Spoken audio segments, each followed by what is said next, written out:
नमस्कार विद्यार्थी मित्रांनो. या व्हिडिओमध्ये आपण आणखीन एक लिनियर प्रोग्रामिंग प्रॉब्लेम सॉल्व्ह करणार आहे आणि तो प्रॉब्लेम आपण फॉर्म्युलेट करणार आहे. प्रॉब्लेम स्टेटमेंट सगळ्यात पहिला वाचतो. A firm manufactures two types of products A and B and sells them at a profit of ₹2 on type A and ₹3 on type B. एक मॅन्युफॅक्चरिंग कंपनी आहे जी दोन टाईपचे प्रोडक्ट बनवते, प्रोडक्ट ए आणि प्रोडक्ट बी. आणखी ते प्रोडक्ट सेल केल्यानंतर ए product वरती मला ₹2 एवढं प्रॉफिट भेटतं. मी थोडंसं इथं पेन्सिल घेतो. ठीक आहे. तर दोन टाईपचे प्रोडक्ट बनवते, टाईप ए आणि टाईप बी. ए वरती जे आपल्याला प्रॉफिट भेटतं ते किती आहे? ₹2 भेटतं आणि बी प्रोडक्ट जो आहे त्याच्यावरती आपल्याला प्रॉफिट भेटतं ₹3. Each product is processed on two machines G आणि एच. प्रोडक्ट ए आणि प्रोडक्ट बी बनवायला आपल्याला दोन मशीनचा उपयोग करावा लागतो. मशीनचे नाव आहे जी आणि H. Type A requires 1 minute of processing time on G. A product बनवण्यासाठी आपल्याला जी मशीनवरती, कुठल्या जी मशीनवरती किती वेळ लागतो? 2 मिनिटाचा वेळ लागतो. सॉरी, 1 मिनिटाचा वेळ लागतो आपल्याला जी मशीनवरती आणि 2 मिनिटाचा वेळ लागतो आपल्याला एच मशीनवरती. हे कशासाठी? टाईप ए असेल तर टाईप ए साठी आपल्याला 1 मिनिट जी मशीनवरती आणि 2 मिनिट एच मशीनवरती. त्याच्यानंतर टाईप बी साठी it requires 1 minute on G and 1 minute on H. हे कशासाठी झालं? टाईप बी चा जर प्रोडक्ट असेल तर. त्यानंतर the machine G is available for not more than 6 hours 40 minutes. 6 hour 40 minutes. हे कशासाठी? जी मशीन जी का आहे त्या जी मशीनचा मॅक्सिमम अवेलेबल टाइम जो आहे तो 6 hour 40 minutes इतका आहे. While machine is available for 10 hours during any working day. कुठल्याही वर्किंग डेला जी मशीन जी आहे ती मॅक्सिमम 6 तास 40 मिनिटासाठी अवेलेबल आहे आणि एच मशीन ही 10 तासासाठी अवेलेबल आहे. Formulate the problem as linear programming problem. तर हा प्रॉब्लेम, हे जे काही त्यांनी स्टेटमेंट दिलेलं आहे, ही जी काही इन्फॉर्मेशन दिलेली आहे, या इन्फॉर्मेशनसाठी आपल्याला एलपीपी प्रॉब्लेम काय करायचा आहे? फॉर्म्युलेट करायचा आहे. तर तो फॉर्म्युलेट करण्यासाठी सगळ्यात पहिला इथं त्यांनी मशीन जीचा अवेलेबल टाइम जो 6 hour 40 minutes दिलेला आहे, हे इथलं युनिट आणि याच्यासाठी दिलेलं 10 hours हे हवर्समध्ये आहे आणि हवर्स प्लस 40 minutes ह्याच्यामध्ये आहे. त्यामुळे हे दोन्ही आपल्याला सेम करून घ्यावं लागेल. सो 1 तास म्हणजे किती मिनिटं? 60 मिनिटं. तर 6 गुणिले 60 अधिक किती? 40 मिनिटं. तर केलं तर ते किती येतील? जवळपास 40 मिनिटं जर मी केलं तर 6 7 36 360 प्लस 40. सो 400 minutes टाइम हा असेल कशासाठी? मशीन जी साठी असेल. मशीन जी साठी टोटल अवेलेबल टाइम आहे 400 minutes आणि एच साठी 10 hours आहे. त्यामुळे 60 into 10 जर मी केलं तर ते किती असेल? 600 hours अवेलेबल आहे. 600 hours अवेलेबल आहे मशीन एच साठी. ठीक आहे. तर इथं आपण महत्वाचे म्हणजे दोन्हीचे युनिट सेम करून घेतले. इथं आहे 400 minutes, 600 minutes आणि आता आपण प्रॉब्लेम फॉर्म्युलेट करू. सगळ्यात महत्त्वाचं आपल्याला काय ठरवावं लागेल? ऑब्जेक्टिव्ह फंक्शन ठरवावं लागेल. सपोज ॲट द एंड आपल्याला फाइंड आउट काय करायचं आहे, की इथं प्रॉफिट जे आहे ते प्रॉफिट मॅक्सिमम झालं पाहिजे. तर सपोज मी झेड मॅक्स म्हणतो. झेड मॅक्स हे माझं मॅक्सिमम प्रॉफिट आहे. त्या झेड मॅक्सची व्हॅल्यू मी ठरवणार. ती मॅक्स व्हॅल्यू मी कशाच्या बेसिसवरती ठरवणार?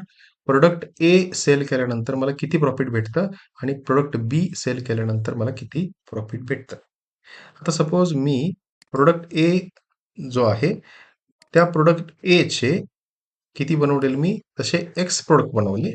प्रोडक्ट ए असणारे आणि प्रोडक्ट बी असणारे असे मी वाय प्रोडक्ट बनवले. आपल्याला माहित आहे की एक जर तुम्ही प्रोडक्ट ए बनवला तर एका प्रोडक्टवरती आपल्याला प्रॉफिट भेटतं ₹2. जर मी तसे एक्स नंबर ऑफ ए बनवले तर मला टोटल प्रॉफिट किती भेटेल? 2x एवढं मला प्रॉफिट भेटेल. त्यानंतर जर मी टाइप बी जो आहे, टाईप बी असणारे असे वाय नंबर ऑफ प्रोडक्ट जर मी बनवले, एका प्रोडक्टवरती मला प्रॉफिट भेटतं 3 रुपये, तर असे वाय नंबर ऑफ मी बी बनवले, तर माझं टोटल प्रॉफिट किती असेल? 3 इंटू वाय हे माझं प्रॉफिट असेल. बरोबर. तर टोटल एक्स प्रोडक्ट बनवले मी ए असणारे आणि टोटल वाय प्रोडक्ट बनवले मी बी असणारे. टुगेदरली जर मी बघितलं तर त्याच्यावरती येणारं प्रॉफिट काय असेल? 2x प्लस 3y असेल. हे टोटल प्रॉफिट असेल प्रोडक्ट ए वरती आणि प्रोडक्ट बी वरती. तेच मी काय कन्सिडर केलेलं आहे? झेडमॅक्स आहे असं कन्सिडर केलेलं आहे. हे आपलं आहे टोटल प्रॉफिट किंवा हेच आपलं काय आहे? ऑब्जेक्टिव्ह फंक्शन आहे. त्याच्यानंतर आता त्याने दिलेल्या कन्स्ट्रेंटचा विचार करूया आपण. Each product is processed on two machine. Machine G आहे आणि मशीन एच आहे आणि त्याच्यासाठी मी processing time corresponding product A ला किती लागतो आणि प्रोडक्ट बी ला किती लागतो तो त्यांनी मेन्शन केलेला आहे. तर तो आपण टॅब्युलर फॉर्ममध्ये काय करून घ्यावा लागेल? लिहून घ्यावा लागेल. तर सगळ्यात पहिला आपल्याला एक्स आणि वाय किंवा मी म्हणतो मी X1 एवढे प्रोडक्ट बनवले ए सारखे, आणखी मी X2 एवढे प्रोडक्ट बनवले प्रोडक्ट टाईप बी सारखे. तर माझं टोटल प्रॉफिट काय असणार आहे? 2x1 plus 3x2. बरोबर. आता मी तेच इथं कन्सिडर करतो. X1 हे मी काय कन्सिडर करतो? X1 हे प्रोडक्ट आहे. X1 number of products of type A. Type ए असणारे मी X1 नंबर ऑफ प्रोडक्ट बनवले. आणखी टाईप बी असणारे मी X2 एवढे प्रोडक्ट्स बनवले. So X1 number of products of type A आणि X2 हे number of products of type B मी बनवून घेतलेले आहे. इथं पुन्हा मला एक टॅब्युलर इन्फॉर्मेशन बनवून घ्यावी लागेल आणि त्या इन्फॉर्मेशनमध्ये काय काय गोष्टी मेन्शन करतो बघा मी. इथं कुठल्या टाईपची मशीन आहे, त्याच्यानंतर टाईप ऑफ प्रोडक्ट जो का आहे तो बनवण्यासाठी किती वेळ लागतो ते आपल्याला कन्सिडर करावं लागेल. त्याच्यानंतर टाईप ए आहे, त्याच्यानंतर टाईप बी आहे. सो टाईप ए असणारे आपण X1 युनिट्स बनवलेत आणि टाईप बी असणारे आपण X2 युनिट्स बनवलेले आहेत आणि त्याच्यासाठी त्यांचा असणारा करस्पॉन्डिंग अवेलेबल टाइम काय आहे तो. दोन मशीन्स आपण कन्सिडर केलेत, मशीन जी आणि मशीन एच. मशीन जी आणि मशीन एच. आणि ॲट द एंड आपण त्या त्या मशीनवरती आणि त्या त्या प्रोडक्टसाठी जर होणाऱ्या प्रॉफिटचा विचार केला, प्रॉफिट पर युनिटचा जर मी विचार केला, तर त्यांनी इथं मेन्शन केलेलं आहे की ए प्रोडक्टवरती आपल्याला प्रॉफिट किती भेटतं? 2 रुपये आणि बी प्रोडक्टवरती प्रॉफिट भेटतं 3 रुपये. टाईप ए प्रोडक्ट जो आहे त्याच्यावरती आपल्याला प्रॉफिट भेटतं 2 रुपये. आणखी टाईप बी जो आहे त्याच्यावरती आपल्याला प्रॉफिट भेटतं 3 रुपये. ठीक आहे. आता त्याच्यानंतर टाईप ए आणि टाईप बी X1 युनिट्स आणि X2 युनिट्सचा जर मी विचार केला, तर मशीन जी जी आहे, इथं आहे machine G. So machine G वरती टाईप ए प्रोडक्टला it requires 1 minute of processing time on G and 2 minutes on H. बरोबर. ए वरती किती वेळ लागतो? जी मशीनला टाईप ए ला जी मशीनवरती लागणारा वेळ किती आहे? 1 मिनिट आहे. आणि टाईप बी जो आहे त्याला जी मशीनवरती लागणारा वेळ किती आहे? तो वेळ आहे 1 मिनिट. सो जी मशीनवरती टाईप ए साठी सुद्धा 1 मिनिट लागतो आणि टाईप बी साठी सुद्धा 1 मिनिट लागतो. त्याच्यानंतर जर मी मशीन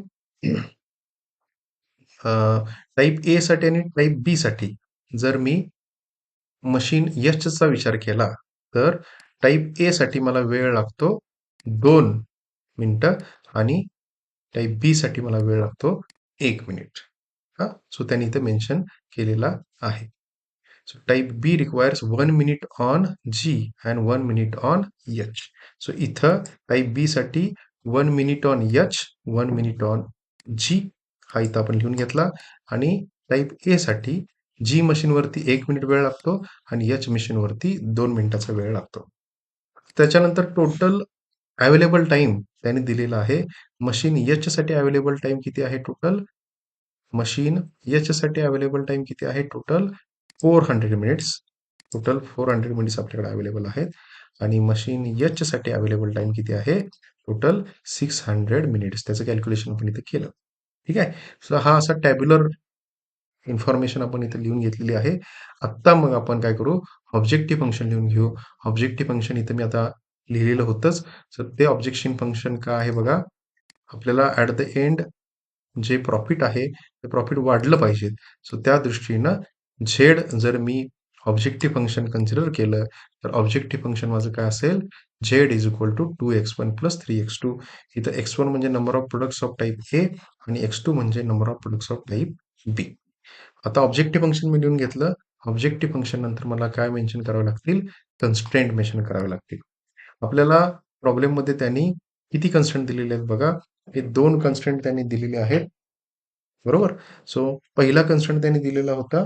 त्यानुसार इथं मशीन एच ज्यावेळी मी वापरतो, तर मशीन जीचा यूज जर मी केला, तर टाइप ए ला लागणारा वेळ 1 मिनिट आहे.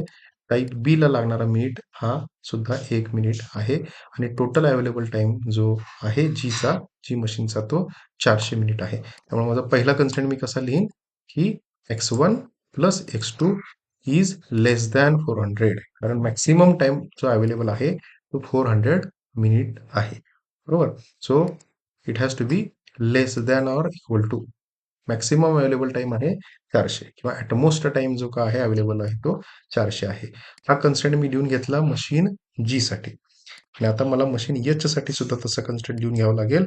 तो कन्स्ट्रेंट काय असेल, 2x1 plus x2 is less than or equal to 600, कारण मशीन एच साठी सुद्धा मॅक्सिमम अवेलेबल टाइम जो आहे तो 600 मिनिट्स इतका. आता हे 2 कन्स्ट्रेंट प्रॉब्लेमच्या इन्फॉर्मेशननुसार आपण लिहून घेतले आणि आता हा सोडून आपल्याला अजून एक कन्स्ट्रेंट इथं द्यावा लागेल. त्याला म्हणतो आपण नॉन निगेटिव्हिटी कन्स्ट्रेंट. आणि नॉन निगेटिव्ह कन्स्ट्रेंट म्हणजे काय? इथं जो आपण x1 आणि x2 ह्या व्हॅल्यू कन्सिडर केलेल्या आहेत, यांची व्हॅल्यू ही नेहमी पॉझिटिव्हच असणार.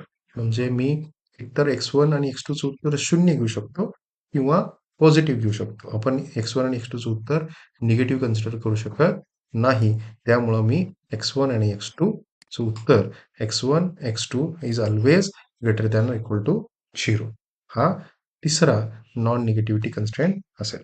सो पहिलं आहे ऑब्जेक्टिव्ह फंक्शन, त्याच्यानंतर आहे कन्स्ट्रेंट आणि त्याच्यानंतर आहे non negativity constraint. So I hope हा प्रॉब्लेम, ज्या प्रॉब्लेममध्ये आपण प्रॉब्लेममध्ये दिलेल्या स्पेसिफिक कंडिशननुसार इथं हे कन्स्ट्रेंट्स लिहून घेतले आणि ऑब्जेक्टिव्ह फंक्शन इथं फॉर्म्युलेट करून घेतलं आणि ॲट द एंड हे नॉन निगेटिव्ह कन्स्ट्रेंट लिहून घेतले. आय होप हा व्हिडिओ तुम्हाला खूप युजफुल असेल. थँक्यू.